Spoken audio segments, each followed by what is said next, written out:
আসসালামু আলাইকুম। আমি বাংলাদেশের একজন কুয়েত প্রবাসী।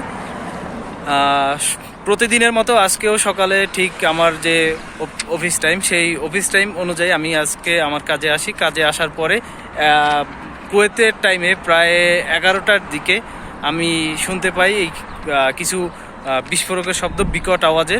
বাইরে বের হয়ে দেখি কিছু মিসাইলের মতো। এর আগে তো আসলে সচক্ষে এগুলো দেখার অভিজ্ঞতা হয়নি, এগুলা এই প্রথম দেখলাম। তো দেখলাম আকাশপথে কিছু মিসাইল বিধ্বস্ত হচ্ছিল। সেগুলো দেখে আসলে খুবই ভয় পেয়েছিলাম। কি অবস্থা হয় সেটা নিয়ে আসলে খুব চিন্তিত হয়েছিলাম। এক পর্যায়ে আমরা আসলে বাহিরে বের হয়ে বিচ্ছিন্নভাবে ঘোরাফেরা করছিলাম। পরবর্তীতে দেখলাম ওটা মিসাইলগুলো যা আসছিল সবই আকাশে বিধ্বস্ত হচ্ছিল। আকাশ প্রতিরক্ষা ব্যবস্থা ওটা আবার বিধ্বস্ত করে দিচ্ছিল।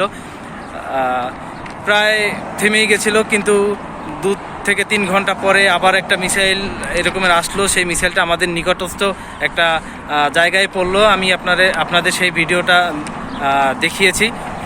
আমাদের জন্য দোয়া করবেন। আমরা বাঙালি প্রবাসীরা আসলে খুব চিন্তিত। আমাদের ফ্যামিলি আসলে এই ব্যাপারগুলো কিছুই জানে না, তারা জানলে হয়তো অনেক চিন্তা করবে।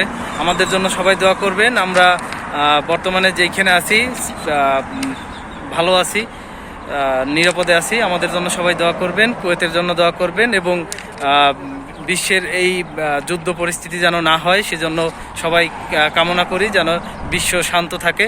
যুদ্ধ কখনো শান্তি বয়ে আনে না, সেই জন্য সবাই দোয়া করবেন আমাদের জন্য। সবাই ভালো থাকবেন। আল্লাহ হাফেজ।